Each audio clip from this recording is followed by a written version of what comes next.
Uma vez abrimos a palavra de Deus na primeira carta do apóstolo Pedro.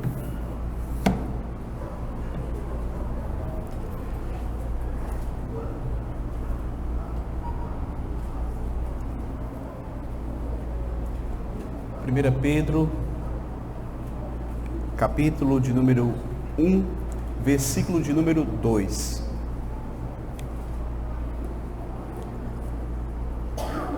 1 Pedro, capítulo 1, versículo de número 2, que nos diz assim: eleitos segundo a presciência de Deus Pai, em santificação do Espírito, para a obediência e a aspersão do sangue de Jesus Cristo, graça e paz vos sejam multiplicadas.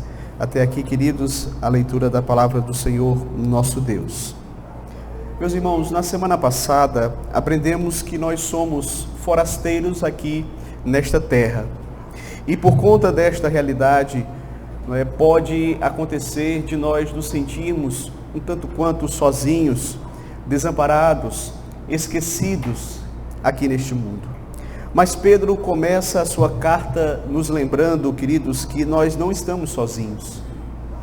Na verdade, toda a Trindade está envolvida na obra da nossa salvação.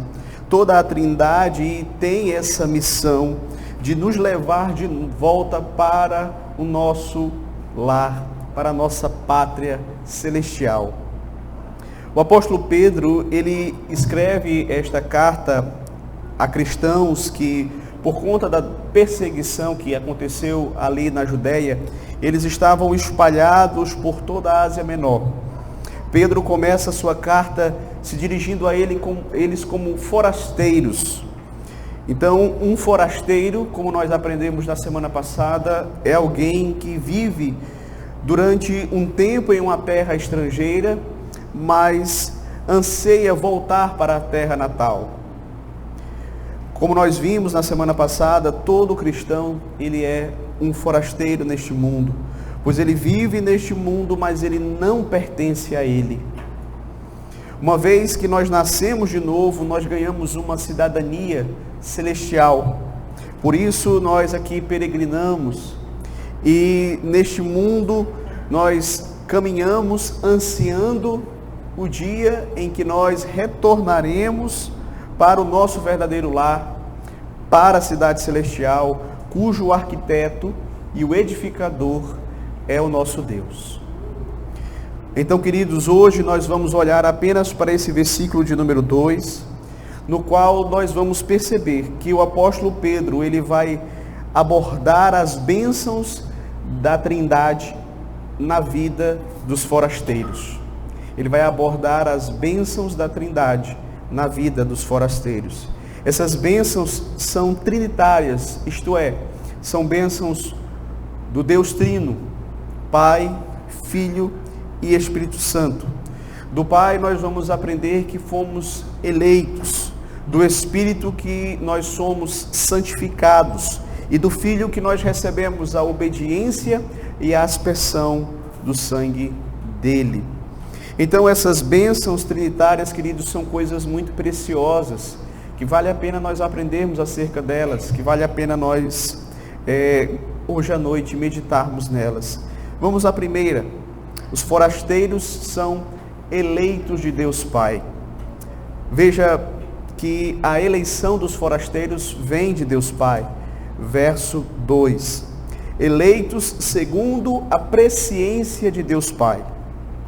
Então, como nós sabemos, Deus é o autor da obra da salvação. Esta obra maravilhosa, ela é realizada pelas três pessoas da Trindade, de modo que o Pai, o Filho e o Espírito Santo estão diretamente envolvidos nesta maravilhosa obra. Contudo, queridos, as três pessoas da Trindade, elas exercem funções diferentes.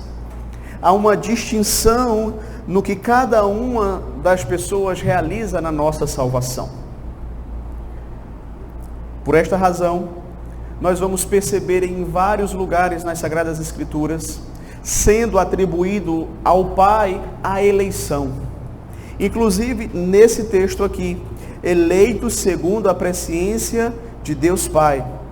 Além desse texto, outros textos também mencionam a eleição como sendo uma obra de Deus Pai, como por exemplo Efésios capítulo 1, do verso 3 ao 4, 2 Tessalonicenses 3, versículo de número, 2 Tessalonicenses 2, versículo 13. Então, eles ensinam essa mesma verdade. Deus é o autor da nossa eleição. Agora, acontece que o texto diz que nós fomos eleitos segundo a presciência de Deus. E o que significa, então, presciência de Deus? É interessante nós pensarmos, queridos, que há dois tipos de presciência. Em primeiro lugar, presciência é uma palavra grega composta de duas palavras, pré, antecipado, e ciência, ou seja, conhecimento. Seria algo como conhecimento antecipado ou pré-conhecimento. Então, esta palavra presciência, ela pode ser entendida desta seguinte forma: Deus sabe tudo o que vai acontecer na história. Nada acontece sem um conhecimento divino. Deus sabe de todas as coisas. Em segundo lugar, há outro sentido para essa palavra presciência nas Escrituras. Esse sentido, ele é um sentido próprio do Oriente e não do Ocidente. O verbo conhecer na língua hebraica, ele traz uma conotação mais profunda. Significa ter envolvimento em amor. Então, quando nós lemos as Sagradas Escrituras, que Deus conhece uma pessoa, significa que Ele pôs nessa pessoa o seu amor. Nós podemos mencionar alguns textos bíblicos que comprovam isso. Por exemplo, Amós, capítulo 3, verso 2, onde Deus diz aos filhos de Israel: de todas as famílias da terra, somente a vós outros vos escolhi, portanto, vos punirei por todas as vossas iniquidades. A palavra que é utilizada por Amós no original não é a palavra escolhi, como está na nossa tradução. É a palavra conheci. Então, uma tradução mais literal seria assim: de todas as famílias da terra, somente a vós outros vos conheci. Então, nós percebemos claramente, meus queridos, aqui, que conhecer não é somente um mero conhecimento das pessoas. Porque nesse sentido, Deus conhece todas as famílias da terra. Mas quando ele se volta para Israel e diz: somente de todas as famílias da terra eu vos conheci, significa que Deus, ele teve uma atenção especial com aquele povo, com Israel. Então aqui, conhecer não é um mero saber da existência, mas é conhecer em amor. Outro exemplo que você pode observar está em Mateus 7, do verso 22 ao verso 23, quando o Senhor Jesus diz assim: muitos naquele dia hão de dizer-me: Senhor, Senhor, porventura não temos nós profetizado em Teu nome, e em Teu nome não expelimos demônios, e em Teu nome não fizemos muitos milagres? Então lhes direi explicitamente: nunca vos conheci, apartai-vos de mim, os que praticais a iniquidade. Então, se nós fôssemos interpretar esse nunca vos conheci, não é somente com a mentalidade aqui do Ocidente, nós iríamos chegar à conclusão de que Deus, ele não conhece todas as coisas. Existem algumas coisas que Deus não conhece.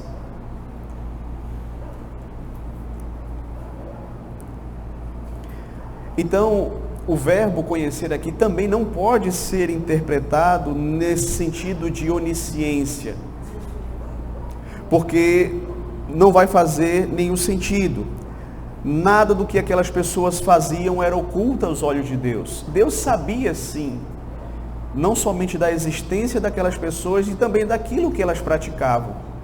Mas quando Deus diz assim, apartai-vos de mim, porque eu nunca vos conheci, é porque Deus nunca os conheceu nele. Nunca os tinha conhecido em amor, nunca os tinha amado. Eles nunca tinham feito parte do povo de Deus.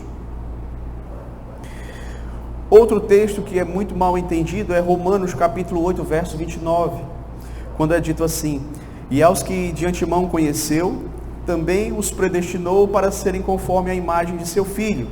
Aí na sequência do texto ele vai dizer, e aos que predestinou, a esses também chamou, e aos que chamou, também justificou, e os que justificou, também glorificou. Mas veja, a razão por que Deus nos elege é porque Deus nos conhece de antemão. Em que sentido? No sentido de que Deus coloca o seu amor em nós antecipadamente. E é por isso que Ele nos elegeu. Ele nos escolheu. Aqui, conhecer também possui essa ideia de conhecer em amor. E não simplesmente de saber da existência, saber que nós existiríamos, não. Mas, claro, Deus sabia que nós iríamos existir e por conta disso, Ele nos conheceu em amor e nos elegeu, nos predestinando assim para sermos conforme a imagem de seu Filho. Se eu perguntasse a algum homem aqui nesta noite, por que você escolheu a fulana para se casar e não outra? Você certamente a escolheu porque você colocou o coração nela. Você a escolheu porque você a amou. Então não é diferente com Deus. A igreja é a noiva de Cristo. Ele colocou o seu coração em nós, por isso Ele nos escolheu para Ele. Então essa é a ideia de conhecer de antemão ou presciência. Logo, é nesse sentido que nós fomos eleitos segundo a presciência de Deus, porque Deus nos amou antes mesmo de existirmos. Não é à toa que em outras passagens será dito que nós fomos escolhidos antes da fundação do mundo. Mas em segundo lugar, a segunda bênção, além desta primeira, a segunda bênção que eu gostaria de destacar é que os forasteiros são eleitos por Deus para a obra de santificação do Espírito Santo. Veja que é dito aqui, eleitos segundo a presciência do Pai, em santificação do Espírito. Então, Pedro acabou de mostrar que o fundamento da eleição divina é o amor de Deus. Agora ele fala de que Deus, colocou o seu coração em nós para que nós fôssemos santificados. E quem realiza essa obra de santificação em nós, quem é? O Espírito Santo. O Espírito Santo de Deus.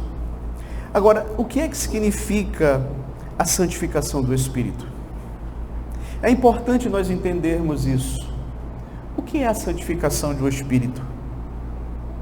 Eu gostaria de falar da santificação em três perspectivas. Primeiro, a santificação do Espírito como separação.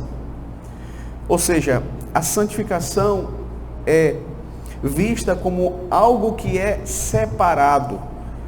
A palavra santificação significa separar ou reservar para. Os irmãos lembram que lá no Antigo Testamento as coisas eram santificadas, ou seja, elas eram separadas para o uso específico no culto a Deus. Então elas se tornavam santas. O templo, por exemplo, era um templo santo, isto é, um local que era exclusivo para a adoração. Todos os objetos, os utensílios que haviam ali no templo também eram chamados de santos. Por quê? Porque tinham sido tirados do uso comum para o uso de adoração a Deus, para serem usados no culto a Deus. Então todos eles eram separados por Deus. Então quando nós pensamos em santificação, precisamos ter esse conceito em mente, fomos separados para Deus. Mas em segundo lugar, precisamos também olhar para a santificação do ponto de vista posicional. O que é isso? Alguns teólogos costumam falar da santificação de diversas maneiras. Deus não apenas nos santifica nos separando para si, mas Ele também nos santifica fazendo com que nós pareçamos aos olhos dEle santos. Ainda que nesta vida continuemos pecadores. Então essa santificação é chamada pelos teólogos uns chamam de santificação definitiva ou de santificação posicional, certo? Isto é como Deus nos vê. Deus nos vê em Cristo, porque o que Cristo fez por nós na cruz do Calvário nos limpa de todo pecado. E é por conta disso que hoje nós podemos ter livre acesso à presença de Deus. Na verdade, nós ainda continuamos pecadores aqui, mas Deus nos vê limpos pela obra de Cristo. Então, somos posicionalmente santos. Mas há uma terceira perspectiva da santificação, a santificação do Espírito na vida do pecador. Então veja, também a santificação é vista na vida do pecador, na vida pessoal do pecador. Isto é, isso diz respeito à obra que o Espírito faz dia após dia em nossas vidas. Ou seja, Ele está continuamente e progressivamente limpando as nossas vidas, nos purificando. É um processo de despoluição do pecado. Então esse processo ocorre depois que Deus traz você ao conhecimento dele. O Espírito então começa a trabalhar em sua vida, purificando você. Há um texto da Bíblia que mostra justamente esses dois tipos de santificação, esses últimos que eu mencionei agora. É 1 Coríntios capítulo 1, versículo de número 2. Os dois tipos de santificação podem ser observados, tanto o posicional como o progressivo aqui. Veja só. A igreja de Deus que está em Corinto, aos santificados em Cristo Jesus, chamados para ser santos, com todos os que em todo lugar invocam o nome do Senhor Jesus Cristo, Senhor deles e nosso. Então esse texto ele é muito claro. Ele mostra justamente esses dois aspectos da santificação. Nós somos santificados em Cristo, nós já somos santos aos olhos de Deus, porque fomos santificados em Cristo, mas somos chamados à santificação, ou seja, aí fala do processo da santificação em nossas vidas, que vai acontecendo gradativamente, onde cada vez mais vamos nos tornando, pela graça de Deus e pela obra do Espírito Santo, mais parecidos com Cristo. Ok? Então essa é a segunda bênção da Trindade, a obra de santificação realizada pelo Espírito Santo. Mas a terceira bênção que é mencionada aqui no verso de número 2, diz respeito à obra do Senhor Jesus Cristo. Veja só o que ele vai dizer aqui: eleitos segundo a presciência de Deus Pai, em santificação do Espírito, para a obediência e aspersão do sangue de Jesus Cristo. Graça e paz vos sejam multiplicados. Então, as bênçãos do Filho são a obediência e a aspersão do sangue. A obediência aqui, queridos, é a obediência que nós chamamos na teologia de obediência ativa de Cristo, que nos é imputada quando nós cremos nele. Quando nós depositamos a nossa fé em Cristo, nós recebemos a justiça dele. A obediência que a Escritura fala aqui não é a nossa obediência. Pode até dar uma impressão à primeira vista, né? Uma leitura rápida, está falando da nossa obediência, mas não é. É da obediência de Cristo. Em Romanos é dito que Cristo é o nosso representante. Então, por ser o nosso representante, aquilo que ele realizou, aquilo que ele fez, é como se nós tivéssemos feito. Assim como o pecado de Adão, por ele ser o nosso representante, nós também estávamos ali, ele era o nosso cabeça, é como se nós tivéssemos também caído ali com ele, e de fato caímos. Da mesma forma como Cristo é o nosso representante, aquilo que ele fez em favor, em benefício daquele que ele estava representando, ou seja, seus eleitos. No entanto, queridos, o texto se refere ao que os teólogos chamam de obediência ativa de Jesus.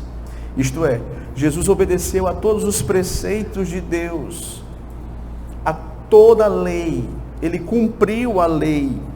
E ele fez isso em seu lugar, em meu lugar, para que Deus considerasse a obediência dele como nossa.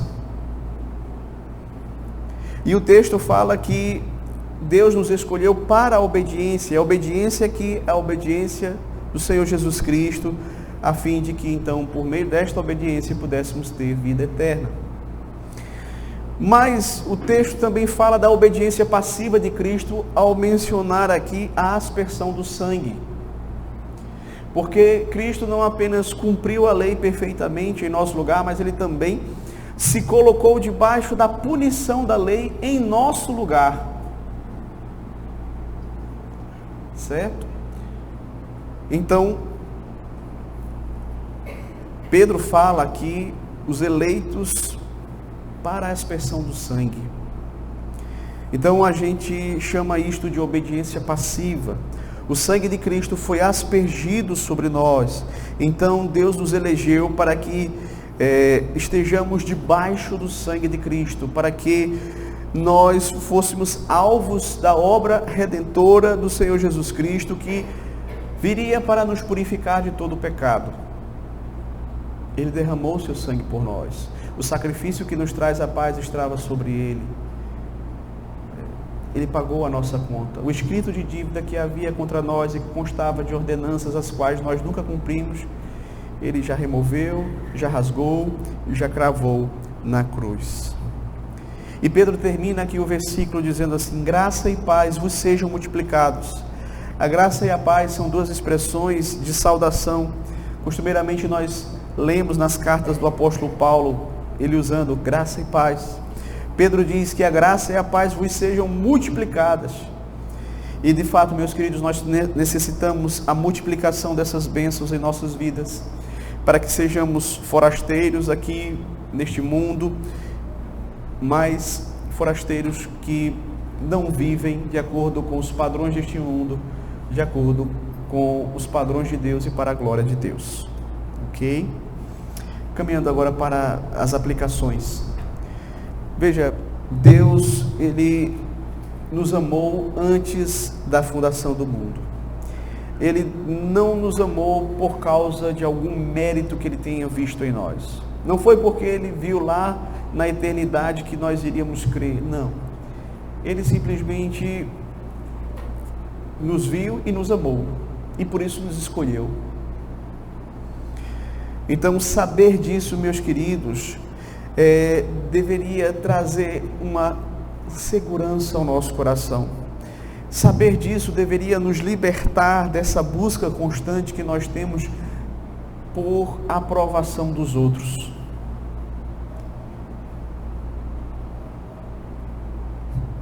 Segundo, coopere com a obra de santificação do Espírito Santo. Veja, a santificação enquanto processo, ela é sinergística, ou seja, nós cooperamos com ela. Significa dizer que nós temos uma responsabilidade, a responsabilidade de mortificar o pecado, de nos afastarmos das obras da carne, de buscarmos crescer naquelas virtudes que compõem o fruto do Espírito. Então, nós somos santificados em Cristo e chamados para sermos santos. Então, é a nossa responsabilidade também. Terceiro, devemos descansar na justiça de Cristo. Não precisamos conquistar a nossa salvação. Não precisamos viver amedrontados como se a nossa salvação dependesse da nossa obediência. Dependesse de nós de alguma forma, da firmeza da nossa fé. Veja, se dependesse de nós, certamente nós perderíamos a salvação. Mas nós podemos descansar no fato de que a nossa salvação, ela está fundamentada na obediência ativa e passiva de Cristo, e por conta disso, ela não pode jamais ser perdida. Em último lugar, lembre-se também que o sangue de Cristo aspergido sobre nós nos purifica de todo pecado. Não permita que lembranças do passado venham à tona para lhe acusar. Saiba que se você está em Cristo, se você já recebeu o perdão de Cristo, ninguém pode intentar acusação contra você. No dia do juízo, ninguém poderá de forma nenhuma acusá-lo diante do tribunal de Deus. Porque quem intentará acusação contra os eleitos de Deus, se é Deus que o justifica? Que possamos, meus queridos, lembrar que nessa nossa trajetória, nessa nossa peregrinação, como forasteiros neste mundo, nós temos a Trindade Santíssima conosco, trabalhando em nossas vidas, trabalhando para nos levar de volta para o nosso verdadeiro lar, a cidade celestial. Que Deus nos abençoe. Amém.